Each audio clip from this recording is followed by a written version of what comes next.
ഖുർആൻ class തുടരുന്നു. 57-ാമത്തെ ക്ലാസ്സിൽ നമ്മൾ സൂറത്തുൽ ഫാത്തിർ എന്ന അധ്യായത്തിൻ്റെ 14 വാക്യങ്ങളാണ് ചർച്ച ചെയ്തത്. ആ അധ്യായത്തിലെ തുടർന്നുള്ള വാക്യങ്ങളാണ് ഇന്ന് നമ്മൾ വിശകലനം ചെയ്യുന്നത്. 15-ാമത്തെ വാക്യം: മനുഷ്യരെ, നിങ്ങൾ അള്ളാഹുവിൻ്റെ ആശ്രിതന്മാരാകുന്നു.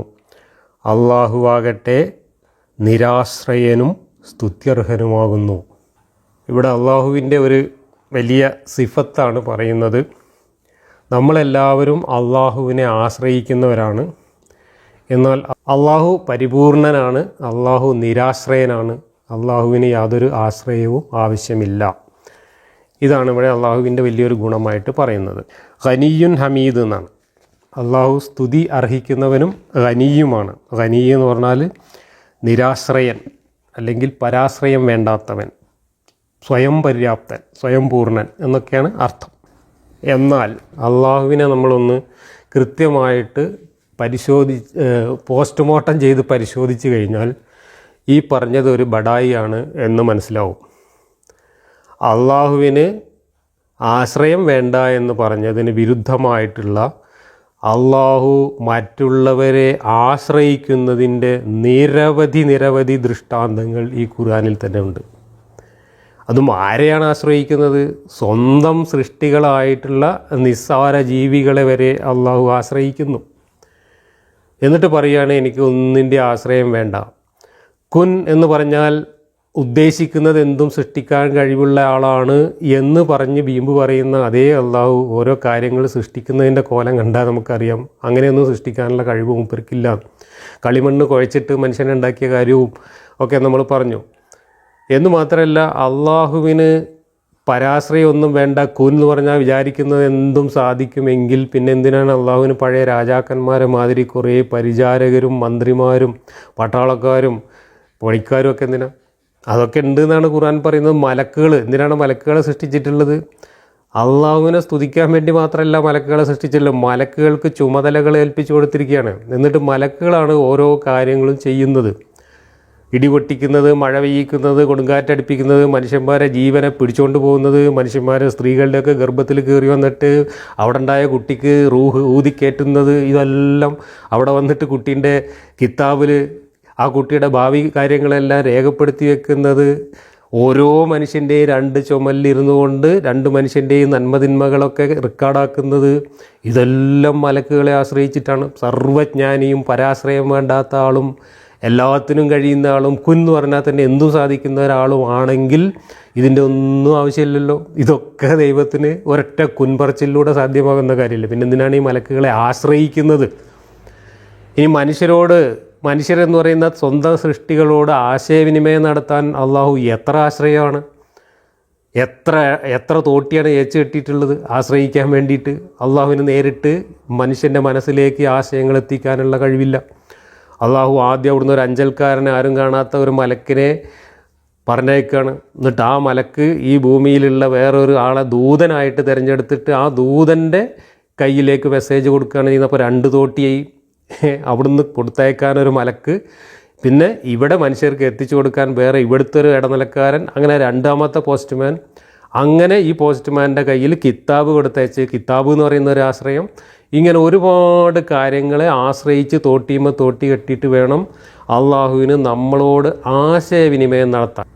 മാത്രമല്ല, ഈ അള്ളാഹു മെസ്സേജായിട്ട് കൊടുത്തയക്കുന്ന ഭാഷ ആരുടെയാണ്? മനുഷ്യനുണ്ടാക്കിയ ഭാഷയാണ്.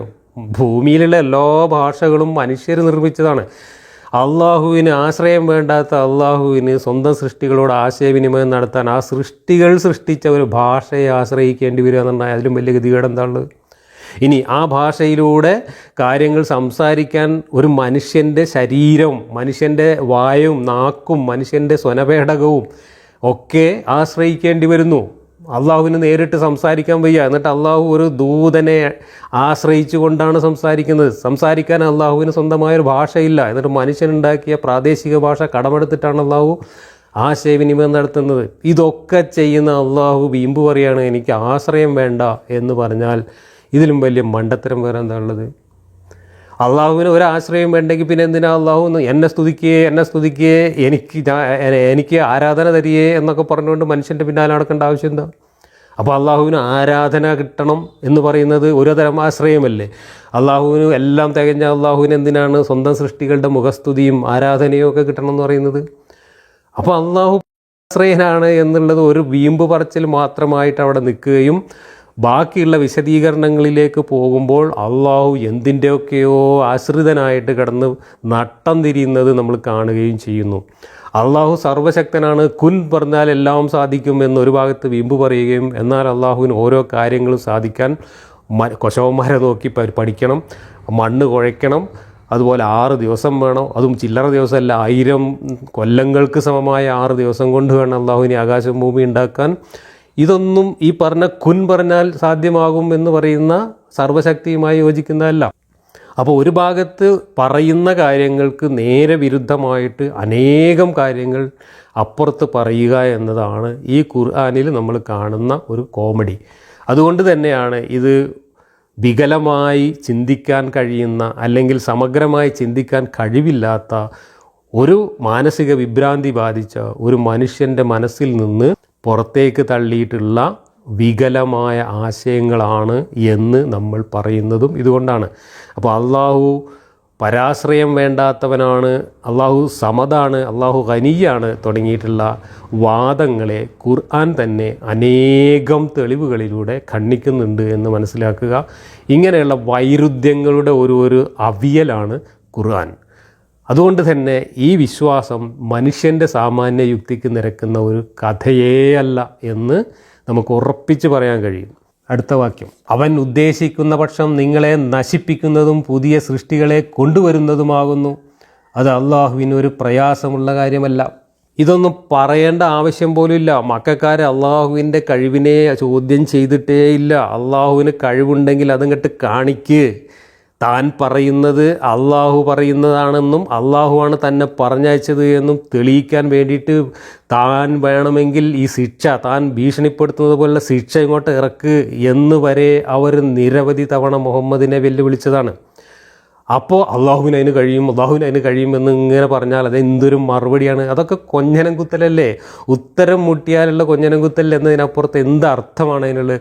അള്ളാഹുവിന് അതിനൊക്കെ കഴിയും, വേണമെങ്കിൽ നിങ്ങളൊക്കെ ഒഴിവാക്കിയിട്ട് വേറൊരു സൃഷ്ടി ഉണ്ടാക്കാൻ കഴിയും. അള്ളാഹുവിന് ഇതൊന്നും ഒരു പ്രയാസമുള്ള കാര്യമല്ല. അള്ളാഹുവിന് പ്രയാസമുള്ള കാര്യമാണെന്ന് മക്കാരും പറഞ്ഞില്ലല്ലോ. അള്ളാഹുവിന് ഇതിനൊക്കെ കഴിയില്ല എന്നും അവർ പറഞ്ഞില്ലല്ലോ. അവർ പറഞ്ഞത് എന്താണ്? അള്ളാഹുവിൻ്റെ കഴിവിനെക്കുറിച്ച് ബടായി പറയുന്ന താൻ ഒരു ദൂതനാണെങ്കിൽ അതിൻ്റെ തെളിവ് കാണിക്ക്. അങ്ങനെ താൻ ഇങ്ങനെ ഭീഷണിപ്പെടുത്തുന്നുണ്ട്, എന്നാൽ ഭീഷണിപ്പെടുത്തുന്ന അനുസരിച്ചുള്ള ശിക്ഷ അങ്ങോട്ട് ഇറക്കി കാണിക്ക്, ഞങ്ങളത് ഏൽക്കാൻ തയ്യാറാണ് എന്ന രീതിയിലാണ് വെല്ലുവിളിച്ചത്. അതിനുള്ള മറുപടിയാണ് ഇതുപോലെയുള്ള ബാലിശമായിട്ടുള്ള വാദങ്ങൾ. ഒരു 3ാം ക്ലാസ്സിലെ കുട്ടികൾ തമ്മിൽ വഴക്ക് കൂടുമ്പോൾ അങ്ങോട്ടും ഇങ്ങോട്ടും പറയുന്ന വാക്യങ്ങളുടെ നിലവാരം പോലും ഇവിടെ ഈ ഖുർആൻ വാക്യങ്ങൾക്ക് ഇല്ല എന്നുള്ളതാണ് ഖുർആൻ വായിക്കുമ്പോൾ നമുക്ക് ബോധ്യപ്പെടുന്നത്. 18, കുറ്റം വഹിക്കുന്ന ഒരാളും മറ്റൊരാളുടെ കുറ്റം വഹിക്കുകയില്ല. ഭാരമാക്കപ്പെട്ട ഒരാൾ അവൻ്റെ ചുമടെടുക്കുന്നതിന് വിളിക്കുന്ന പക്ഷം അതിൽ നിന്ന് യാതൊന്നും തന്നെ വഹിക്കപ്പെടുന്നതുമല്ല, അവൻ അടുത്ത കുടുംബക്കാരനായാലും ശരി. ഇത് മക്കയിലെ ചില പ്രമാണിമാർ അന്ന് മുഹമ്മദ് ഇങ്ങനെ ഭീഷണിപ്പെടുത്തിയപ്പോൾ, നരകം പറഞ്ഞിട്ടും മലക്കുകളെ പറഞ്ഞിട്ടും പേടിപ്പിച്ചപ്പോൾ ആ മുഹമ്മദിനെ ട്രോളുന്നതിന് വേണ്ടി, കളിയാക്കുന്നതിന് വേണ്ടി പറഞ്ഞ ഒരു കാര്യത്തിനുള്ള മറുപടിയാണ്. അവരെന്താ പറഞ്ഞത്? അങ്ങനെ ശിക്ഷിക്കുകയാണെങ്കിൽ ആ ശിക്ഷ നിങ്ങൾ ബേജാറാവൊന്നും വേണ്ടടോ, നമ്മൾ ഏറ്റെടുത്തോളാം എന്ന്. മുഹമ്മദിൻ്റെ കൂടെ ചില ആളുകൾ പ്രലോഭനങ്ങൾക്ക് വഴങ്ങി പോകാൻ ശ്രമിച്ചപ്പോൾ അവരെ പിന്തിരിപ്പിക്കാൻ വേണ്ടി മക്കയിലുള്ള പ്രമാണിമാർ അവരോട് പറഞ്ഞു, നിങ്ങൾ പേടിക്കൊന്നും വേണ്ട, നിങ്ങളങ്ങനെ ശിക്ഷിക്കുകയാണെങ്കിൽ ആ ശിക്ഷയൊക്കെ ഞങ്ങൾ ഏറ്റെടുത്തോളാം എന്ന് പറഞ്ഞുകൊണ്ട് അതിനെ കളിയാക്കി. അതിനുള്ള മറുപടിയാണ് ഇവിടെ ഒരാളുടെയും ശിക്ഷയോ അല്ലെങ്കിൽ ഭാരമോ വേറെ ഒരാൾ ഏറ്റെടുക്കുകയില്ല എന്ന വാദം. എന്നാൽ ഇതേ മുഹമ്മദ് ഇതിന് വിരുദ്ധമായിട്ടുള്ള കാര്യങ്ങൾ പറഞ്ഞതിൻ്റെ നിരവധി തെളിവുകൾ ഖുർആനിലും ഹദീസിലും വേറെയുണ്ട്. മുസ്ലിങ്ങളുടെ എല്ലാ കുറ്റങ്ങളും അവസാന കാലത്ത് ജൂതന്മാരുടെയും ക്രിസ്ത്യാനികളുടെയും തലയിൽ ഞാൻ വെച്ച് കെട്ടും എന്ന് പറഞ്ഞതായിട്ടൊക്കെ ഹദീസുകളിലും മറ്റും പറയുന്നുണ്ട്. അപ്പോൾ അവിടെ മറ്റുള്ളവരുടെ കുറ്റം വേറൊരാൾ വഹിക്കുന്നു എന്നതിൻ്റെ തെളിവ് വരുന്നുണ്ട്. അപ്പോൾ മുഹമ്മദ് ഒരിക്കൽ പറഞ്ഞ കാര്യം അത് വെളിപാടായി പറഞ്ഞായാലും ശരി, വെളിപാടല്ലാതെ പറഞ്ഞായാലും ശരി, പിന്നീട് മറന്നു പോവുകയും ആ പറഞ്ഞതിന് വിരുദ്ധമായി പറയുകയും പ്രവർത്തിക്കുകയും ചെയ്തതിൻ്റെ നിരവധി തെളിവുകൾ നമുക്ക് കാണാം. ഇവിടെ ഒരാളുടെ കുറ്റം വേറൊരാൾ വഹിക്കുന്നതല്ല എന്ന് പറഞ്ഞതിന് നേരെ വിരുദ്ധമായി മുസ്ലിങ്ങൾ ചെയ്ത കുറ്റം ക്രിസ്ത്യാനികളുടെയും ജൂതന്മാരുടെയും പെരടിയിൽ വെച്ച് കെട്ടും എന്ന് മുഹമ്മദ് പറഞ്ഞതായിട്ടുള്ള സന്ദർഭം വേറെ വരുന്നുണ്ട്. എന്ന് മാത്രമല്ല, ഒരാൾ ചെയ്ത കുറ്റത്തിന് വേറൊരാൾ പാപം വഹിക്കേണ്ടി വരില്ല എന്ന് പറയുന്നതിന് വിരുദ്ധമായ മറ്റനേകം കാര്യങ്ങൾ ഖുർആനിലുണ്ട്, ഹദീസിലുണ്ട്. ആദം നബിയുടെ മക്കൾ ചെയ്ത കുറ്റത്തിന് മനുഷ്യരാശി മുഴുവൻ ഉത്തരവാദികളാകുമെന്ന് പറയുന്ന ആശയം വരുന്നുണ്ട്. അല്ലെങ്കിൽ ആദം നബി ചെയ്ത കുറ്റത്തിന്, ഹവ്വ ബീവി ചെയ്ത കുറ്റത്തിന് മനുഷ്യർ മുഴുവൻ ശിക്ഷ അനുഭവിക്കണമെന്ന് പറയുന്ന ആശയങ്ങൾ ഖുർആനിലും ബൈബിളിലും ഒക്കെ വരുന്നുണ്ട്. അതൊക്കെ ഈ പറഞ്ഞതിന് വിരുദ്ധമാണ്. ഇങ്ങനെ ഒട്ടേറെ വൈരുദ്ധ്യങ്ങൾ ഈ വക വിഷയങ്ങളിലെല്ലാം നമുക്ക് കാണാൻ കഴിയും. തങ്ങളുടെ രക്ഷിതാവിനെ അദൃശ്യമായ നിലയിൽ ഭയപ്പെടുകയും നമസ്കാരം മുറപ്രകാരം അനുഷ്ഠിക്കുകയും ചെയ്യുന്നവരെ മാത്രമേ താങ്കൾ താക്കീത് ചെയ്യുന്നത് കൊണ്ട് ഫലമുള്ളൂ. ആ പരിശുദ്ധി പ്രാപിക്കുന്നവനോ അവൻ തനിക്ക് ഗുണത്തിന് വേണ്ടി തന്നെയാണ് പരിശുദ്ധി പ്രാപിച്ചത്, അള്ളാഹുവിങ്കിലേക്ക് തന്നെയാണ് മടക്കം. അപ്പോൾ അള്ളാഹുവിൽ അല്ലെങ്കിൽ ഈ മതത്തിൽ വിശ്വസിക്കുകയും ആ വിശ്വസിക്കുന്നതിനനുസരിച്ച് നിസ്കാരം നോൽമ്പൊക്കെ ചെയ്യുകയും ചെയ്യുന്ന വിശ്വാസികൾക്ക് മാത്രമേ മുഹമ്മദിൻ്റെ താക്കീത് കൊണ്ട് ഫലമുള്ളൂ എന്നും വിശ്വസിക്കാത്ത ഒരാൾക്കും ഇതുകൊണ്ട് ഒരു ഫലവുമില്ല എന്നുമാണ് ഇവിടെ എഴുതി വച്ചിട്ടുള്ളത്. അങ്ങനെയാണെങ്കിൽ പിന്നെ ഈ ഖുർആൻ ഇറക്കേണ്ട ആവശ്യം എന്താ? അങ്ങനെയാണെങ്കിൽ പ്രവാചകന്മാരയക്കേണ്ട ആവശ്യം എന്താ?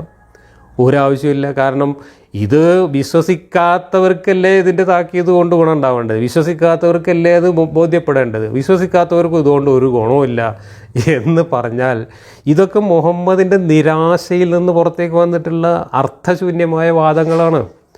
കാരണം മക്കാർ വിശ്വസിക്കാൻ തയ്യാറായില്ല എന്ന് ബോധ്യപ്പെട്ടപ്പോൾ, ഇനി അവിടെ ആ പരിപ്പ് വേവില്ല എന്ന് ബോധ്യപ്പെട്ടോ എന്തൊക്കെയോ ബബ്ബ വിളിച്ച് പറയുന്നു എന്നതിനപ്പുറം ഈ പറഞ്ഞതിന് എന്തർത്ഥമാണുള്ളത്? വിശ്വസിക്കുന്നവർക്ക് വേണ്ടി മാത്രമാണെങ്കിൽ വിശ്വസിച്ച ആൾക്കാർക്ക് ഇതിൻ്റെ ആവശ്യമില്ലല്ലോ, അവർ വിശ്വസിച്ച് കഴിഞ്ഞില്ലേ. വിശ്വസിക്കാത്ത ആളുകളെ വിശ്വസിപ്പിക്കാനല്ലേ കാര്യങ്ങൾ ദൃഷ്ടാന്തങ്ങളും തെളിവുകളും ഒക്കെ ആയിട്ട് താക്കീതുമൊക്കെ ആയിട്ട് വരേണ്ടത്. അതിൽ പരാജയപ്പെട്ടു. അപ്പോൾ പിന്നെ ഇതുകൊണ്ടൊന്നും ഒരു കാര്യമില്ല, വിശ്വസിച്ചവർക്ക് മാത്രമേ ഇത് ഗുണം ചെയ്യുള്ളൂ എന്ന് പറഞ്ഞാൽ ഈ പുസ്തകം പിന്നെ ഒന്നിനും കൊള്ളൂല എന്നല്ലേ അതിൻ്റെ അർത്ഥം. അന്ധനും കാഴ്ചയുള്ളവനും ഇരുട്ടും പ്രകാശവും തണലും ചൂടുള്ള വെയിലും സമമാവുകയില്ല. ഇവിടെ വിശ്വസിച്ചവരും അവിശ്വസിച്ചവരും സമമാവുകയില്ല എന്ന് പറയാൻ വേണ്ടിയിട്ട് ഒരു ഉപമ അല്ലെങ്കിൽ അത്തരത്തിലുള്ള ഒരു പ്രയോഗം അവതരിപ്പിച്ചിരിക്കുകയാണ്.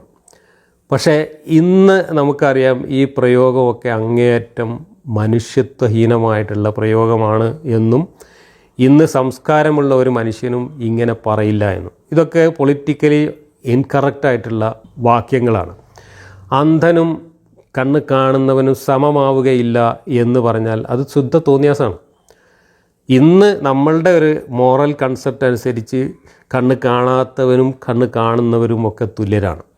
തുല്യരല്ല എങ്കിൽ അവരെ തുല്യരായി കണക്കാക്കണം എന്നതാണ് ആധുനിക മനുഷ്യാവകാശ തത്വം പറയുന്നത്. ഇവിടെ ഒരു ദൈവം തന്നെ ഉളുപ്പില്ലാതെ വിളിച്ചു പറയുകയാണ് കണ്ണ് കാണാത്തവനും കണ്ണ് കാണുന്നവനും തുല്യനല്ല. ഇത് മാത്രമല്ല, ഇതിനേക്കാളും വലിയ വൃത്തികേടുകൾ ഈ ഖുർആനിൽ പലയിടത്തും പറഞ്ഞിട്ടുണ്ട്. അടിമയും ഉടമയും തുല്യരല്ല എന്നൊക്കെ പറഞ്ഞിട്ടുണ്ട്. ഇതൊന്നും ഒരു ദൈവം ഒരിക്കലും പറയാൻ സാധ്യതയില്ലാത്ത കാര്യങ്ങളാണ് എന്ന് ഇന്നത്തെ നമ്മുടെ ഒരു ധാർമ്മിക മൂല്യം വെച്ചുകൊണ്ട് നമുക്ക് പറയാൻ പറ്റും. ശാരീരികമായിട്ടുള്ള എന്തെങ്കിലും പരിമിതികളോടുകൂടി ജനിക്കുന്ന ആളുകൾ മറ്റുള്ളവരോട് തുല്യരല്ല എന്നൊന്നും സംസ്കാരമുള്ളവരാരും ഇന്ന് വിളിച്ചു പറയില്ല. അതുകൊണ്ട് അവരെല്ലാവരും തുല്യരാണ് എന്ന അർത്ഥത്തിലാണ് പ്രത്യേക പരിഗണന നൽകിക്കൊണ്ട് എല്ലാവിധ തുല്യ അവകാശങ്ങളും നൽകിക്കൊണ്ട് അവരെ കൂടി ഈ സമൂഹത്തിൽ നമ്മൾ പരിഗണിക്കുന്നത്. അങ്ങനെയുള്ള ആളുകളും മനുഷ്യരാണ്, തുല്യരാണ് എന്നതാണ് ഇന്നത്തെ കൺസെപ്റ്റ്. ഇവിടെ പടച്ചോൻ എന്ന് പറയുന്ന ചങ്ങാതി വിളിച്ചു പറയുകയാണ് കണ്ണ് കാണുന്നവനും കാണാത്തവനും തുല്യരല്ല. ഇരുട്ടും വെളിച്ചവും തുല്യമല്ല എന്ന് പറഞ്ഞാൽ മനസ്സിലാക്കാം, അത് പ്രകൃതിയിലെ ഒരു സ്വാഭാവികമായിട്ടുള്ള ഭൗതിക പ്രതിഭാസമാണ്. അതുപോലെ ചൂടും തണുപ്പും തുല്യമല്ല എന്ന് പറഞ്ഞാൽ മനസ്സിലാക്കാം. പക്ഷേ കണ്ണ് കാണുന്നവനും കണ്ണ് കാണാത്തവനും തുല്യനല്ല എന്ന് ഒരു പടച്ചോൻ പറയാൻ പാടില്ല, സംസ്കാരമുള്ള മനുഷ്യരും പറയാൻ പാടില്ല. ജീവിച്ചിരിക്കുന്നവരും മരണമടഞ്ഞവരും സമമാവുകയില്ല. നിശ്ചയമായും അള്ളാഹു ഉദ്ദേശിച്ചവനെ അവൻ കേൾപ്പിക്കുന്നു. ഖബറുകളിലുള്ളവരെ താങ്കൾ കേൾപ്പിക്കുന്ന ആളല്ല, താങ്കൾ ഒരു താക്കീതുകാരൻ മാത്രമാണ്. ഇവിടെയും ഇതിന് നേരെ വിരുദ്ധമായിട്ട് മുഹമ്മദ് പിന്നീട് പ്രവർത്തിച്ചതായിട്ടും പറഞ്ഞതായിട്ടും നമുക്ക് കാണാം. ഖബറുകളിൽ കിടക്കുന്നവരൊന്നും കേൾക്കുകയില്ല, അവരോടൊന്നും പറഞ്ഞിട്ട് കാര്യമില്ല എന്നാണ് ഇവിടെ പറയുന്നത്. അതൊക്കെ അന്നത്തെ മക്കക്കാരുമായിട്ടുള്ള എന്തൊക്കെയോ തർക്കത്തിൻ്റെ ഇടയിൽ ചില സന്ദർഭങ്ങളിൽ പറഞ്ഞതാണ് എന്ന് മനസ്സിലാക്കാം. എന്തു തന്നെയായാലും അങ്ങനെ ഒരു പ്രത്യേക സന്ദർഭത്തിൽ ഒരു കാര്യം വിളിച്ചു പറയുമ്പോൾ ആ വിളിച്ചു പറഞ്ഞ കാര്യം അവസാനം വരെ അത് കീപ്പ് ചെയ്യാൻ കഴിയണ്ടേ? അത് കഴിഞ്ഞിട്ടില്ല. ബദർ യുദ്ധത്തിൽ പിടിക്കപ്പെട്ട തടവുകാരെ കൊന്ന് ഒരു പൊട്ടക്കിണറ്റിൽ കൊണ്ട് കുഴിച്ചിട്ടിട്ട് ആ കുഴിച്ചിട്ട ഖബറിൻ്റെ അടുത്ത് പോയിട്ട് മുഹമ്മദ് ആ ശവങ്ങളോട് സംസാരിക്കുന്നതായിട്ടും ശവങ്ങളെ ചീത്ത വിളിക്കുന്നതായിട്ടും, എന്നിട്ട് അവർക്കത് കേൾക്കാൻ പറ്റുമോ എന്ന് സഹാബികൾ സംശയം ചോദിക്കുമ്പോൾ കേൾക്കാൻ പറ്റുമെന്ന് മറുപടി പറയുന്നതായിട്ടുമൊക്കെ പിന്നീട് ഹദീസുകളിലും ചരിത്രത്തിലും നമ്മൾ വായിക്കുന്നു. അപ്പോൾ ഇവിടെ ഖബറിൽ കേൾപ്പിക്കാൻ താങ്കൾക്ക് കഴിയുകയില്ല എന്ന് പറഞ്ഞത് മുഹമ്മദ് തന്നെ പിന്നീട് മറന്നുപോയി എന്നർത്ഥം. താങ്കൾ ഒരു താക്കീതുകാരൻ മാത്രമാണ് എന്ന് പറഞ്ഞ് മക്കയിൽ നിന്ന് തടിയൂരാനുള്ള ശ്രമമാണ്. താക്കീതുകാരൻ മാത്രമാണ് എന്ന് പറഞ്ഞതും പിന്നീട് മുഹമ്മദ് അതിക്രൂരമായി ലംഘിച്ചിട്ടുണ്ട് എന്ന് കാണാം. കാരണം മക്കയിലെ വേറെ ഒരു നിവൃത്തിയില്ലാത്തപ്പോൾ അവിടെ പറഞ്ഞതാണ് താക്കീതുകാരൻ മാത്രമാണ് എന്ന്. എന്നാൽ ഈ താക്കീതുകാരൻ നേരെ മദീനയിൽ പോയിട്ട് എന്താ ചെയ്തത്? താക്കീതൊക്കെ അവിടെ മടക്കി പെട്ടിയിൽ വെച്ചിട്ട് വാളെടുക്കുകയാണ് ചെയ്തത്. അവിടെ താക്കീതുകാരൻ്റെ പണിയൊന്നുമല്ല ചെയ്തത്. അവിടെ മറ്റുള്ളവരെ കൊള്ളയടിക്കുകയും ആക്രമിക്കുകയും കീഴടക്കുകയും ചെയ്തുകൊണ്ട് ഒരു സാമ്രാജ്യം പണിയുകയാണ്. എന്നിട്ട് ആ സാമ്രാജ്യത്തിനാണ് മുഹമ്മദ് ഇസ്ലാം എന്ന് പേരിട്ടത്. അപ്പോൾ നീ താക്കീതുകാരൻ മാത്രമാകുന്നു എന്ന ഖുർആനിൽ ഈ മക്കയിൽ പറഞ്ഞത് മുഴുവനും പിന്നീട് മുഹമ്മദ് ചെയ്തതിനും പറഞ്ഞതിനും ഈ ഖുർആനിൽ തന്നെ അവതരിപ്പിച്ച നൂറുകണക്കിന് വെളിപാടുകൾക്കും വിരുദ്ധമാണ്. ആ വൈരുദ്ധ്യം ഖുർആനിൽ മുഴച്ചു നിൽക്കുന്നത് കാണാം. മക്കയിൽ മുഹമ്മദ് വെറും താക്കീതുകാരനാണ് എന്ന് പറഞ്ഞുകൊണ്ട് മക്കയിൽ മുഹമ്മദ് സമാധാനവാദിയും ജനാധിപത്യവാദിയും വെറും ഉത്ബോധകനും മാത്രമാണ് എന്ന് പറഞ്ഞുകൊണ്ട് മുഹമ്മദ് നടത്തിയ പ്രവർത്തനങ്ങളെല്ലാം മുഹമ്മദിൻ്റെ മദീന കാലം വരുന്നതോടുകൂടി റദ്ദാക്കപ്പെട്ടു എന്നാണ് പിന്നെ ഈ തഫ്സീറുകളിലും വ്യാഖ്യാനങ്ങളിലും ചരിത്രത്തിലുമൊക്കെ പറയുന്നത്. അപ്പോൾ റദ്ദാക്കാൻ വേണ്ടി പറഞ്ഞ കാര്യങ്ങളാണ് ഇതൊക്കെ. ഇതെല്ലാം ഖുർആനിൽ ഇന്ന് പരസ്പര വിരുദ്ധമായി പല്ലെളിച്ചുകൊണ്ട് മുഖാമുഖം നിൽക്കുന്നതും നമുക്ക് കാണാൻ കഴിയും. നിശ്ചയമായും താങ്കളെ നാം സന്തോഷ വാർത്ത അറിയിക്കുകയും താക്കീത് നൽകുകയും ചെയ്യുന്ന ആളായി സത്യത്തോടുകൂടി അയച്ചിരിക്കുന്നു. ഒരൊറ്റ സമുദായവും അതിൽ ഒരു താക്കീതുകാരൻ കഴിഞ്ഞു പോകാതിരുന്നിട്ടില്ല. അപ്പറഞ്ഞതും തെറ്റാണ്. അപ്പറഞ്ഞത് തെറ്റാണ് എന്ന് കഴിഞ്ഞ അധ്യായത്തിൽ ഈ ഖുർആനിൽ തന്നെ നമ്മൾ വിശദീകരിച്ചു. എന്താ, അവസാന കാലത്ത് എല്ലാവർക്കും വേണമെങ്കിൽ താക്കീതുകാരനെ അയക്കാമായിരുന്നു, പക്ഷേ ഞാൻ താങ്കളെ മാത്രമാണ് താക്കീതുകാരനായി അയച്ചിട്ടുള്ളത്, താങ്കൾക്ക് വലിയ റിവാർഡ് തരാൻ വേണ്ടിയിട്ട് എന്ന് കഴിഞ്ഞ അധ്യായത്തിൽ നമ്മൾ വായിച്ചതാണ്. അപ്പോൾ ഈ പറഞ്ഞത് തെറ്റല്ലേ? എന്ന് മാത്രമല്ല, എല്ലാ സമുദായങ്ങൾക്കും താക്കീതുകാരനെ അയച്ചിട്ടുണ്ടെങ്കിൽ ലോകത്തുള്ള എല്ലാ സമുദായത്തിലും ഈ മുഹമ്മദ് പറഞ്ഞ അതേ ആശയങ്ങൾ പറഞ്ഞ താക്കീതുകാരുടെ ഒരു ഫോസിൽ കഷ്ണമെങ്കിലും ചരിത്രത്തിൽ കാണാൻ പറ്റും. ലോകത്ത് എവിടെയും ഇല്ല എന്നുള്ളതാണ്. ലോകത്തുനിന്ന് കുറച്ച് സ്ഥലങ്ങളിലൊക്കെ നഷ്ടപ്പെട്ടു പോയെങ്കിൽ നമുക്കത് അംഗീകരിക്കാം. പക്ഷേ ലോകത്ത് ഈ പറയുന്ന മുഹമ്മദിൻ്റെ കഥാപുസ്തകത്തിലല്ലാതെ ലോകത്ത് ഒരിടത്തും മുഹമ്മദ് പറഞ്ഞ ഈ കഥാഖ്യാനമനുസരിച്ചുള്ള ഈ സിദ്ധാന്തവുമായി വന്നിട്ടുള്ള ഒരു താക്കീതുകാരനെയും ലോകത്തെവിടെയും കാണാൻ സാധ്യമല്ല. അങ്ങനെ ഒരു താക്കീതുകാരൻ കിതാബും കൊണ്ട് വന്നതിൻ്റെ ഒരവശിഷ്ടം, ഒരു ഫോസിൽ കഷ്ണം പോലും ലോകത്ത് മനുഷ്യർ ജീവിച്ചിരുന്ന ഒരു സ്ഥലത്തും കാണാനില്ല. അപ്പോൾ പിന്നെ എല്ലാ സമുദായങ്ങൾക്കും ഞാൻ താക്കീതുകാരൻ അയച്ചിട്ടുണ്ട് എന്ന് പറയുന്നത് എവിടെയാണ് ശരിയാവുന്നത്? ഒരു സമുദായത്തിനും ഈ ദൈവം ഒരു താക്കീതുകാരനെ അയച്ചിട്ടില്ല എന്നുള്ളതാണ് സത്യം. വേറെ എവിടേക്കോ മനുഷ്യന്മാർ മറ്റു പലതരത്തിൽ ചിന്തിച്ച് പലതരം മതങ്ങളും പലതരം ദൈവങ്ങളെ ഉണ്ടാക്കി ആരാധിച്ചു വന്നു എന്നല്ലാതെ അള്ളാഹു എന്ന് പേരുള്ള ഒരൊറ്റ ദൈവം ഇങ്ങനെ ദൂതന്മാരായിട്ട് മനുഷ്യന്മാരയക്കുകയും മലക്കുകളെ കിതാബും കൊണ്ടയക്കുകയും ചെയ്യുന്ന ഈ ഒരു കഥാകഥനത്തിൽ പറയുന്ന രീതിയിലുള്ള ഒരു താക്കീതുകാരനും ലോകത്തെവിടെയും വന്നിട്ടില്ല. മുഹമ്മദിൻ്റെ ബഡായി കിതാബിലല്ലാതെ അങ്ങനെ ഒരു സംഭവമേ ലോകത്തില്ല. ഉണ്ടെങ്കിൽ അതിൻ്റെ തെളിവ് കാണിക്കണം. ഇന്ത്യയിലെവിടെ തെളിവ്? ഇന്ത്യയിൽ 5000-6000 കൊല്ലത്തെ സംസ്കാരങ്ങളുടെയൊക്കെ പാരമ്പര്യമുള്ള രാജ്യമാണ് ഇന്ത്യ. നിരവധി സംസ്കാരങ്ങൾ കടന്നു പോയിട്ടുള്ള രാജ്യമാണ് ഇന്ത്യ. ഇന്ത്യയിൽ എവിടെയാണ് അള്ളാഹു എന്ന ദൈവം പറഞ്ഞയച്ച ഒരു താക്കീതുകാരൻ്റെയും കിതാബിൻ്റെയും ഒരു അവശിഷ്ടം ഇന്ത്യ ചരിത്രത്തിൽ എവിടെ ഉള്ളത്? അങ്ങനെ ഒരു ഫോസിൽ പോലും അവശേഷിക്കാതെ ലോകത്ത് താക്കീതുകാരന്മാരെ വന്നു എന്ന് ഒരു പുസ്തകത്തിൽ ഒരു ബഡായി പറഞ്ഞാൽ അതിനെന്ത് തെളിവാണുള്ളത്? ഈ പുസ്തകത്തിൽ പറയുന്ന ബഡായിക്കപ്പുറം യാതൊരു തെളിവും ഇല്ല എന്നല്ല അതിൻ്റെ അർത്ഥം. ഇവർ താങ്കളെ നിഷേധിക്കുന്നുവെങ്കിൽ ഇവരുടെ മുമ്പുണ്ടായിരുന്നവരും നിഷേധിച്ചിട്ടുണ്ട്. തങ്ങളുടെ റസൂലുകൾ വ്യക്തമായ ദൃഷ്ടാന്തങ്ങളും ഏടുകളും പ്രകാശം നൽകുന്ന വേദഗ്രന്ഥങ്ങളും കൊണ്ട് അവരുടെ അടുത്ത് ചെന്നിരുന്നു. ഇത് മുഹമ്മദ് ഈ മൂസായുടെയും ഈസായുടെയും ഒക്കെ ബൈബിൾ കഥകളുടെ അടിസ്ഥാനത്തിൽ 2-3 കഥകളുടെ അടിസ്ഥാനത്തിൽ പറയുന്ന കാര്യമാണ്. പക്ഷേ ആ പറയുന്നിടത്തും അള്ളാഹു എന്ന് പറയുന്ന ഒരു ദൈവത്തിൻ്റെയോ അല്ലെങ്കിൽ ഇങ്ങനെ മലക്ക് വന്നിട്ട് കിതാബ് കൊടുത്തയക്കുന്ന ഏർപ്പാടിൻ്റെയോ ഒന്നും തെളിവുകളില്ല. അതൊക്കെ വേറെ രീതിയിൽ വന്നിട്ടുള്ള വേറെ കഥകളാണ്. ആ കഥകളെല്ലാം മുഹമ്മദ് എടുത്ത് ചുരുട്ടിക്കൂട്ടി സ്വന്തം കഥയുടെ ചാക്കിൽ തിരികെ കയറ്റി എന്നതിനപ്പുറത്ത് ഇത് പറയുന്നതിനൊന്നും ഒരു തെളിവുമില്ല. അവിടെയും ബൈബിൾ കഥകൾ കോപ്പി അടിച്ചിട്ട് എഴുതി വെക്കുകയും എന്നിട്ട് അവിടെ കൊണ്ടുപോയിട്ട് അവരുടെ ദൈവത്തിൻ്റെ മേലെ കൊണ്ടുപോയിട്ട് ഈ അള്ളാഹു എന്ന മക്കയിലെ ഗോത്ര ദൈവത്തെ ഇടിച്ചു കയറ്റുകയുമാണ് മുഹമ്മദ് ചെയ്തിട്ടുള്ളത്. അങ്ങനെ ദൈവത്തിന് പണ്ടുള്ള ദൂതന്മാർ പറഞ്ഞപ്പോഴും ആളുകൾ അതിനെ നിഷേധിച്ചിട്ടുണ്ട് എന്നത് മുഹമ്മദ് സ്വയം ആശ്വാസം കണ്ടെത്താൻ വേണ്ടി മക്കയിൽ അവതരിപ്പിച്ച ഒരു മുട്ടുവാദം മാത്രമാണ്. കാരണം മക്കക്കാർ മുഹമ്മദിനെ തെളിവില്ലാത്തത് കൊണ്ട് നിരാകരിച്ചപ്പോൾ മുഹമ്മദിൻ്റെ നിരാശ കാരണം മുഹമ്മദ് പറഞ്ഞ ഒരു മുട്ടുന്യായമാണ്, ഇതൊക്കെ പണ്ടും ദൂതന്മാരെങ്ങനെയൊക്കെ നിഷേധിച്ചിട്ടുണ്ട്, അതുകൊണ്ട് ഇതൊന്നും വലിയ പുതുമയല്ല എന്ന് പറഞ്ഞ് തടിയെടുക്കാനുള്ള ശ്രമമാണ് ഇവിടെ നടത്തിയിട്ടുള്ളത്. വ്യക്തമായ ദൃഷ്ടാന്തങ്ങളും ഏടുകളും പ്രകാശം നൽകുന്ന വേദഗ്രന്ഥങ്ങളും കൊണ്ട് അവരുടെ അടുത്ത് ചെന്നിരുന്നു.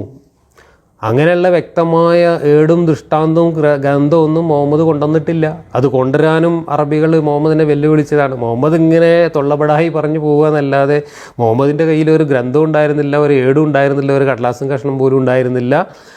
പക്ഷേ മുഹമ്മദ് വലിയൊരു ഗ്രന്ഥത്തെക്കുറിച്ച് ഇങ്ങനെ പറഞ്ഞുകൊണ്ടിരിക്കുന്നു എന്നല്ല. മുഹമ്മദിൻ്റെ ഗ്രന്ഥമൊക്കെ ഉണ്ടാകുന്നത് മുഹമ്മദ് മരിച്ച് പിന്നെയും പതിറ്റാണ്ടുകൾക്ക് ശേഷം നാട്ടുകാരെല്ലാവരും കൂടി തട്ടിക്കൂട്ടി ഉണ്ടാക്കിയതാണ്. അല്ലാതെ മുഹമ്മദിൻ്റെ കയ്യിൽ ഒരു കാലത്തും ഒരു ഗ്രന്ഥം ഉണ്ടായിട്ടില്ല. അതുകൊണ്ട് തന്നെ ഈ പറയുന്നതൊക്കെ ശുദ്ധ അസംബന്ധമാണ്. ഗ്രന്ഥം കൊണ്ടുവന്ന ദൂതന്മാരുടെ കഥയൊക്കെ ബൈബിളിൽ നിന്ന് മുഹമ്മദ് കോപ്പി അടിച്ചതാണ്. പക്ഷേ മുഹമ്മദിൻ്റെ കയ്യിൽ അതിനനുസരിച്ചുള്ള ഒരു ഗ്രന്ഥമോ ഏടോ കടലാസോ ഒന്നും ഉണ്ടായിരുന്നില്ല.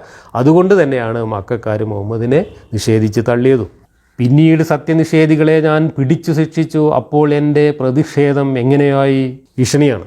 ഇങ്ങനെ ശിക്ഷിച്ചു എന്ന് പഴങ്കഥ പറഞ്ഞ് ഭീഷണിപ്പെടുത്തുമ്പോഴും മക്കക്കാർ മുഹമ്മദിനോട് പറഞ്ഞു, എന്നാൽ പിന്നെ ആ ശിക്ഷ അങ്ങോട്ട് കാണിക്ക്, ഇങ്ങോട്ട് വരട്ടെ, ഉൽക്ക വന്ന് വീഴട്ടെ, അല്ലെങ്കിൽ നക്ഷത്രം വന്ന് വീഴട്ടെ, ആകാശം പൊളിഞ്ഞ് വീഴട്ടെ, അല്ലെങ്കിൽ ഭൂകമ്പം ഉണ്ടാവട്ടെ, തലകിത്തനെ മറിയട്ടെ, കടൽ വന്ന് മൂടട്ടെ. ഇതൊക്കെ അവരാവശ്യപ്പെട്ടതാണ്.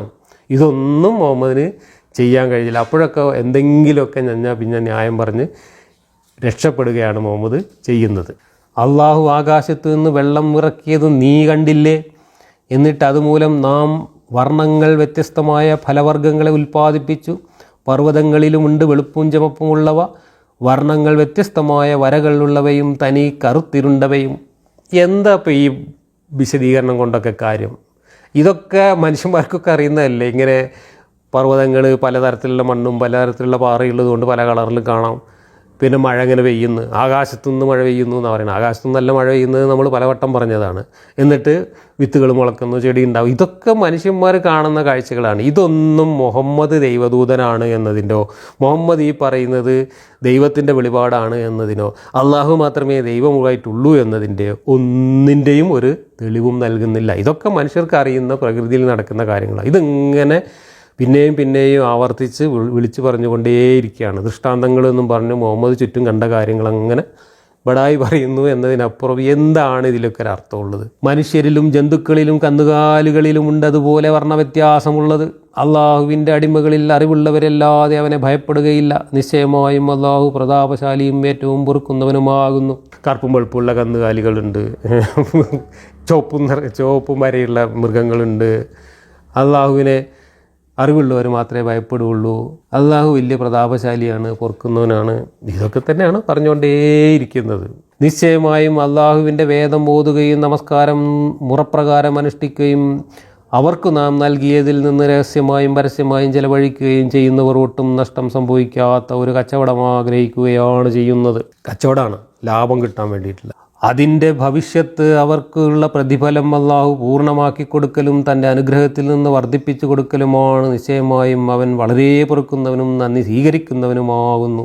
താങ്കൾക്ക് നാം വഹി നൽകിയ വേദമത്രേ സത്യം. അതിൻ്റെ മുമ്പുള്ളതിനെ ശരിവെച്ചുകൊണ്ടാണത് വന്നിട്ടുള്ളത്. നിശ്ചയമായും അള്ളാഹു തൻ്റെ അടിമകളെപ്പറ്റി സൂക്ഷ്മജ്ഞാനമുള്ളവനും ശരിക്ക് കാണുന്നവനുമാകുന്നു. മുമ്പുള്ള വേദങ്ങളെ ശരിവെച്ചുകൊണ്ടാണ് വന്നത് എന്നൊക്കെ പറഞ്ഞത് ഭാഗികമായി മാത്രമേ ശരിയാവുന്നുള്ളൂ. ആ വേദങ്ങളിൽ പറഞ്ഞ പ്രധാനപ്പെട്ട പല കാര്യങ്ങളെയും മുഹമ്മദ് നിഷേധിച്ചിട്ടുണ്ട്. ഉദാഹരണത്തിന് ക്രിസ്തു ദൈവപുത്രനാണ് എന്ന വാദവും ക്രിസ്തുവിൻ്റെ കുരിശുമരണം പോലുള്ള കാര്യങ്ങളൊക്കെ നിഷേധിച്ചുകൊണ്ട് അവരുടെ വാദങ്ങൾക്ക് വിരുദ്ധമായിട്ടുള്ള വാദങ്ങൾ അവതരിപ്പിച്ചു. അതുപോലെ ഈ പറയുന്ന മുൻവേദങ്ങൾ എന്ന് പറഞ്ഞ് മുഹമ്മദ് അവതരിപ്പിച്ച തൗറാത്ത്, ഇഞ്ചീൽ, സബൂർ എന്ന് പറയുന്ന കിതാബിലൊന്നും അള്ളാഹു എന്ന് പറയുന്നൊരു പടച്ചവനെ പോലും കാണാനില്ല. അവിടെയൊന്നും മുഹമ്മദ് പറയുന്നത് പോലുള്ള ഒരു കഥയും കാണാനില്ല. അവിടെയൊക്കെ വേറെ കഥകളാണ് പറയുന്നത്, വേറെ ദൈവങ്ങളാണ് അവിടെയൊക്കെ വരുന്നത്. ഇതെല്ലാം മുഹമ്മദ് ഒപ്പിച്ചെടുത്ത ഒരു തരികിടയാണ് എന്ന് നമുക്ക് മാത്രമല്ല അന്നത്തെ മക്കൾക്കാർക്കും ബോധ്യപ്പെട്ടതുകൊണ്ടാണ് അവർ മുഹമ്മദിനെ പരിഹസിച്ചു തള്ളിയത്. പിന്നെ നമ്മുടെ അടിമകളിൽ നിന്ന് തിരഞ്ഞെടുത്തവർക്ക് ഈ വേദം നാം കൊടുത്തു. എന്നാൽ തങ്ങളോട് തന്നെ അക്രമം പ്രവർത്തിച്ചവർ അവരിലുണ്ട്, മിതത്വം പാലിക്കുന്നവരും അവരിലുണ്ട്, അള്ളാഹുവിൻ്റെ ആനുകൂല്യത്തോടെ നല്ല കാര്യങ്ങളുമായി മുൻകടന്നു പോകുന്നവരും അവരിലുണ്ട്. അതത്രേ മഹത്തായ അനുഗ്രഹം. തങ്ങളോട് തന്നെ അക്രമം പ്രവർത്തിച്ചവർ, മിതത്വം പാലിക്കുന്നവർ, അള്ളാഹുവിൻ്റെ ആനുകൂല്യത്തോടെ നല്ല കാര്യങ്ങളിൽ മുൻകടന്നു പോകുന്നവർ, ഈ 3 തരക്കാർ ആരാണ് എന്നതിനെപ്പറ്റി പലരും പല അഭിപ്രായങ്ങളും പറഞ്ഞിട്ടുണ്ട്. അവയിൽ പലതിൻ്റെയും സാരാംശം ഉൾക്കൊള്ളുന്നതാണ് ഇബ്നു കസീറിൻ്റെ വിശദീകരണം. അദ്ദേഹം എഴുതുന്നു, 1-ാം വിഭാഗം നിർബന്ധ കടമകളിൽ ചിലതിലൊക്കെ വീഴ്ച വരുത്തുകയും വിരോധിക്കപ്പെട്ട ചില കാര്യങ്ങൾ പ്രവർത്തിക്കുകയും ചെയ്യുന്നവരാണ്. 2-ാമത്തേത് നിർബന്ധ കടമകളെല്ലാം നിർവഹിക്കുന്നവരും നിരോധിക്കപ്പെട്ടതെല്ലാം ഉപേക്ഷിക്കുന്നവരുമാണ്. പക്ഷേ ചിലപ്പോഴെല്ലാം മതത്തിൽ പുണ്യമായ കാര്യങ്ങൾ ഉപേക്ഷിക്കുകയും അതൃപ്തികരമായവ പ്രവർത്തിക്കുകയും ചെയ്യും. 3-ാം വിഭാഗം നിർബന്ധ കാര്യങ്ങളും മതത്തിൽ പുണ്യങ്ങളായ മറ്റു കാര്യങ്ങളും എല്ലാം ചെയ്യുകയും നിഷിദ്ധമായതും അതൃപ്തികരമായതും എല്ലാം ഉപേക്ഷിക്കുകയും ചെയ്യുന്നവരാണ്. ഒടുവിൽ പറഞ്ഞവരാണ് കൂടുതൽ പദവി ഉയർന്നവർ. അള്ളാഹുവിൻ്റെ പ്രത്യേക സഹായം അവർക്ക് ലഭിച്ചതുകൊണ്ടാണ് അവർ ആ നിലയിലെത്തിയത്. അതുകൊണ്ടാണ് അവിടെ അള്ളാഹുവിൻ്റെ ആനുകൂല്യത്തോടു കൂടിയെന്ന് പ്രത്യേകം എടുത്തു പറഞ്ഞിരിക്കുന്നത്. അപ്പോൾ വിശ്വാസികൾക്കിടയിൽ ആ വിശ്വാസത്തോട് കൂറു പുലർത്തുന്നതിൻ്റെ തോതനുസരിച്ച് 2-3 കാറ്റഗറി ആൾക്കാരുണ്ട് എന്നാണ് പോലും ഇവിടെ പറഞ്ഞിരിക്കുന്നത്. നിത്യവാസത്തിൻ്റെ സ്വർഗത്തിൽ അവർ പ്രവേശിക്കും. അവിടെ അവർക്ക് സ്വർണം കൊണ്ടുള്ള ചില വളകളും മുത്തും അണിയിക്കപ്പെടും. അതിൽ അവരുടെ വസ്ത്രം പട്ടായിരിക്കുന്നതാണ്. സ്വർണത്തിൻ്റെ വളയും പിന്നെ പാട്ടിൻ്റെ കുപ്പായവും പച്ച നിറത്തിലുള്ള വിരിപ്പും ഇതൊക്കെയാണ് ഇപ്പോൾ കിട്ടാൻ പോകുന്നത്. അതിൻ്റെയൊക്കെ കഥ നമുക്ക് പിന്നീട് വിശദീകരിക്കാം. കോമഡിയാണ്. എന്താ ഇപ്പോൾ സ്വർഗത്തിൽ പോയിട്ട് സ്വർണം കിട്ടിയിട്ടൊരു കാര്യം? സ്വർണത്തിന് അവിടെ എന്ത് വില ഉണ്ടാവുക? പണയം വെക്കാനാണ്. അവൻ പറയും, ഞങ്ങളിൽ നിന്ന് ദുഃഖം നീക്കിത്തന്ന അള്ളാഹുവിനാണ് എല്ലാ സ്തുതിയും. നിശ്ചയമായും നമ്മുടെ രക്ഷിതാവ് ഏറ്റവും പൊറുക്കുന്നവനും നന്ദി സ്വീകരിക്കുന്നവനുമാണ്. ഇതൊക്കെ ഈ പറഞ്ഞ മുന്തിയ കൂട്ടരിൽ, വിശ്വാസികളുടെ മുന്തിയ കൂട്ടർ ചെയ്യുന്ന കാര്യങ്ങളാണ്. അതായത് തൻ്റെ അനുഗ്രഹം കൊണ്ട് ഈ സ്ഥിരതാമസത്തിൻ്റെ ഭവനത്തിൽ ഞങ്ങളെ ഇറക്കി താമസിപ്പിച്ചവൻ. യാതൊരു ഞെരുക്കവും ഇവിടെ ഞങ്ങളെ ബാധിക്കുന്നില്ല, ഒരു വക ക്ഷീണവും സ്പർശിക്കുന്നില്ല. ഒക്കെ സ്വർഗത്തിലെത്തിയിട്ട് ഇതിൻ്റെ കിട്ടിയ ആൾക്കാർ അവിടെ ഇരുന്നുകൊണ്ട് പറയുന്ന വർത്താനാണ്. സത്യത്തെ നിഷേധിച്ചവർക്ക് ജഹന്നം എന്ന നരകമാണുള്ളത്. അവർക്ക് മരണം വിധിക്കപ്പെടുകയില്ല, എന്നാൽ അവർക്ക് മരിക്കാമായിരുന്നു. നരകശിക്ഷയിൽ നിന്ന് അവർക്ക് ലഘൂകരിക്കപ്പെടുകയുമില്ല. എല്ലാ സത്യനിഷേധികൾക്കും അപ്രകാരമാണ് നാം പ്രതിഫലം നൽകുക. ഇത് ഓരോ അധ്യായത്തിലെയും പാറ്റേൺ ഇതാണ്. കുറേ പയ്യാരം പറയുക, കുറേ ചീത്ത പറയുക, എന്നിട്ട് പിന്നെ കുറേ ദൃഷ്ടാന്തം പറയുക, അത് കഴിഞ്ഞിട്ട് നരകവും സ്വർഗവും പറഞ്ഞ് പേടിപ്പിക്കുക. ഇത് 1-2 വട്ടം പറഞ്ഞ് നിർത്തിയാൽ പോരെ. എന്തിനാണ് ഇതിങ്ങനെ ആവർത്തിച്ച് പറഞ്ഞുകൊണ്ടിരിക്കുന്നത്? 13 കൊല്ലം മക്കയിൽ നടന്നിട്ട് മുഹമ്മദ് ഇതന്നെയായിരുന്നു പറഞ്ഞുകൊണ്ടിരിക്കുന്നത്. നരകം സ്വർഗം, നരകം സ്വർഗം, അവിടെ അങ്ങനെ ഇവിടെ അങ്ങനെ, അവിടെ പട്ട്, സ്വർണം, മറ്റേ പെണ്ണ്, കള്ള്, ഇതൊക്കെ പറഞ്ഞ് പ്രലോഭിപ്പിക്കുക. ഇപ്പുറത്ത് നരകത്തിലെ ചൂടും മറ്റേതും പറഞ്ഞ് പേടിപ്പിക്കുക. ഇതൊക്കെ പറയുമ്പോൾ മക്കാർ പിന്നെയും ആർത്ത് വിളിച്ച് പരിഹസിച്ച് ചിരിക്കുക. ആ പരിഹാസം കേട്ടിട്ട് പിന്നെ തലയിലെഴുത്തും പറഞ്ഞിട്ട് അവിടുന്ന് തടി രക്ഷപ്പെടുത്തുക. ഇങ്ങനെ വളരെ പരിഹാസ്യമായിട്ടുള്ള ഒരവസ്ഥ. ഒരു ദൈവം ഒരു വേദഗ്രന്ഥം മനുഷ്യർക്ക് കൊടുത്തയച്ചാൽ ഇതിനകത്ത് ഇങ്ങനെ ഈ പായ്യാരങ്ങൾ ആവർത്തിക്കേണ്ട കാര്യമുണ്ടോ? ഈ ഭീഷണി ആവർത്തിക്കേണ്ട കാര്യമുണ്ടോ? ഇങ്ങനെ പറഞ്ഞത് തന്നെ 13 കൊല്ലം പിന്നെയും പറയാമെന്ന ഒരാളെ പറഞ്ഞേക്കേണ്ട ആവശ്യം ദൈവത്തിനുണ്ടോ? ദൈവത്തിന് ഒരു പുസ്തകത്തിൽ പറയേണ്ട കാര്യങ്ങളൊന്ന് ചുരുക്കി എല്ലാവർക്കും മനസ്സിലാവുന്ന രീതിയിലൊന്ന് ക്രമപ്പെടുത്തിയിട്ട് ഒരു പുസ്തകം ഇറക്കിയിട്ട് ആ പുസ്തകം കൊടുത്തയച്ചാൽ പോരെ? അത് ചെയ്യാതെ 13 കൊല്ലം ഒരാളിങ്ങനെ ഭീഷണിയും പായാരും തെറിവിളിയായിട്ട് നടന്നിട്ട് അതെല്ലാം പെറുക്കി കൂട്ടി ഒരു പുസ്തകമാക്കിയിട്ട് അത് ദൈവത്തിൻ്റെ വേദഗ്രന്ഥമാണ് എന്ന് പറയുന്നത് എന്തൊരു നിലവാരമാണ് അതിനുള്ളത്? അവരതിൽ അലമുറയിട്ട് പറയും, ഞങ്ങളുടെ രക്ഷിതാവേ, നീ ഞങ്ങളെ ഇതിൽ നിന്ന് ഒന്ന് പുറത്താക്കി തരണമേ, എന്നാൽ മുമ്പ് ചെയ്തിരുന്നതല്ലാത്ത സൽക്കർമ്മങ്ങൾ ഞങ്ങൾ ചെയ്തു കൊള്ളാമേ. അപ്പോൾ അവർക്ക് എങ്ങനെ മറുപടി ലഭിക്കും? സൂക്ഷ്മമായി ചിന്തിക്കുന്നവർക്ക് ഉറ്റാലോചിക്കുവാൻ മതിയായ ആയുഷ്കാലം നിങ്ങൾക്ക് നാം നൽകിയിരുന്നില്ലേ? മുന്നറിയിപ്പ് തരുന്നവർ നിങ്ങളുടെ അടുത്ത് വരികയും ചെയ്തിരുന്നില്ലേ? അതുകൊണ്ട് ശിക്ഷ ആസ്വദിച്ചു കൊള്ളുക. ഇനി അക്രമികൾക്ക് യാതൊരു സഹായം ഇല്ല തന്നെ. ഇതൊക്കെ നരകത്തിൽ കിടക്കുന്ന ആൾക്കാർ നെലിമ്പിളിയും കൂടുന്ന കാര്യമാണ്. ഞങ്ങൾക്ക് കുറച്ചും കൂടെ നേരം തന്നൂടെ, ഞങ്ങൾ ഇനി നന്നായിക്കോളാം എന്ന് പറഞ്ഞിട്ട് അവിടെ നിന്ന് നെലിമ്പിളിയും കൂടുന്നു. അപ്പോൾ നിങ്ങൾക്ക് അന്ന് നന്നാവാൻ നേരം തന്നില്ലേ? നിങ്ങളുടെ അടുത്തേക്ക് താക്കീതുകാരനെ പറഞ്ഞയച്ചില്ലേ? എന്നിട്ട് നിങ്ങൾ കേട്ടില്ലല്ലോ എന്ന് പറഞ്ഞിട്ട് അള്ളാഹു അവരെ പിന്നെയും പിടിച്ച് നരകത്തിലിടും. അവർക്ക് അവസരം കൊടുക്കൂല എന്നൊക്കെയാണ് പറയുന്നത്. തീർച്ചയായും അള്ളാഹു ആകാശഭൂമികളിലുള്ള അദൃശ്യ കാര്യങ്ങൾ അറിയുന്നവനാണ്. അവൻ ഹൃദയങ്ങളിലുള്ളവയെ പറ്റി നല്ലവണ്ണം അറിയുന്നവൻ തന്നെയാണ്. അവന് ഹൃദയത്തിൽ എന്താണുള്ളതെന്ന് പോലും അറിയില്ല. അതാണ് ഇവിടെ വ്യക്തമാവുന്നത്. ഹൃദയത്തിൽ വെറും ചോര മാത്രമേ ഉള്ളൂ. മനുഷ്യൻ്റെ അറിവും മനുഷ്യൻ്റെ ബുദ്ധിയും ചിന്തയും വിശ്വാസവും അവിശ്വാസവും ഈ കാര്യങ്ങളൊക്കെ തലച്ചോറിനകത്താണ് കിടക്കുന്നത് എന്ന അറിവ് പോലും ഇല്ലാത്ത ഒരു ചങ്ങാതിയാണ് ഹൃദയത്തിലുള്ളതെല്ലാം ഞാൻ അറിയും എന്ന് വീമ്പ് പറയുന്നത്. ഹൃദയത്തിൽ ബ്ലഡ് മാത്രമേ ഉള്ളൂ എന്ന് ഇയാൾക്കറിയില്ല. കാരണം ഇയാൾ സ്കൂളിൽ പോയിട്ടില്ല, ബയോളജി പഠിച്ചിട്ടില്ല. അവൻ നിങ്ങളെ ഭൂമിയിൽ പിൻഗാമികളാക്കിയിരിക്കുന്നു. അതുകൊണ്ട് ആരെങ്കിലും അവിശ്വസിച്ചാൽ അവൻ്റെ അവിശ്വാസത്തിൻ്റെ ഫലം അവൻ തന്നെയാണ് അനുഭവിക്കേണ്ടതായി വരിക. നിഷേധികൾക്ക് തങ്ങളുടെ നിഷേധം അവരുടെ രക്ഷിതാവെങ്കിൽ കഠിന കോപമല്ലാതെ വർദ്ധിപ്പിക്കുകയില്ല. അവിശ്വാസികൾക്ക് അവരുടെ അവിശ്വാസം വമ്പിച്ച നഷ്ടത്തെയല്ലാതെയും വർദ്ധിപ്പിക്കുകയില്ല. പറയുക, നിങ്ങൾ കണ്ടുവോ? അള്ളാഹുവിന് പുറമേ നിങ്ങൾ ആരാധിക്കുന്ന നിങ്ങളുടെ പങ്കുകാരെ ഭൂമിയിൽ നിന്ന് അവരെന്താണ് സൃഷ്ടിച്ചതെന്ന് നിങ്ങൾ എനിക്കൊന്ന് കാണിച്ചു തരൂ. അതല്ല അവർക്ക് ആകാശങ്ങളിൽ വല്ല പങ്കുമുണ്ടോ? അതല്ലെങ്കിൽ അവർക്ക് നാം വല്ല വേദവും നൽകിയിട്ടുണ്ടോ? എന്നിട്ട് അതിൽ നിന്നുള്ള വല്ല തെളിവിന്മേലുമാണോ അവർ? അതൊന്നുമല്ല. പക്ഷേ അക്രമികൾ ചിലരോട് വഞ്ചന മാത്രമാണ് വാഗ്ദാനം ചെയ്യുന്നത്. ഇതൊക്കെ മക്കയിലുള്ള അന്നത്തെ ദൈവങ്ങളെ ഇകഴ്ത്തിക്കൊണ്ട് പറയുന്നതാണ്. ഇത് നമ്മൾ കഴിഞ്ഞ ക്ലാസ്സിൽ പറഞ്ഞു. ഈ പറയുന്ന കാര്യങ്ങളൊക്കെ അള്ളാഹുവിനും ബാധകമാണ്. മക്കയിലെ ലാത്തയ്ക്കും ഉസ്സയ്ക്കും മനാത്തയ്ക്കും ഇല്ലാത്ത യാതൊരു കഴിവും അള്ളാഹുവിനും ഉള്ളതായിട്ട് മുഹമ്മദിന് അവരുടെ മുമ്പിൽ തെളിയിക്കാൻ കഴിഞ്ഞിട്ടില്ല. തെളിവാണ് അവരാവശ്യപ്പെട്ടത്, ദൃഷ്ടാന്തമാണ് അവരാവശ്യപ്പെട്ടത്. ആ ദൃഷ്ടാന്തം ആവശ്യപ്പെട്ടവരുടെ മുമ്പിൽ സ്വയം മുഹമ്മദ് പരിഹാസ്യനാവുന്നു. മുഹമ്മദിൻ്റെ അള്ളാഹു കൊച്ചായി പരിഹസിക്കപ്പെടുന്നതുമാണ് ഖുർആനിലുടനീളം കാണുന്നത്.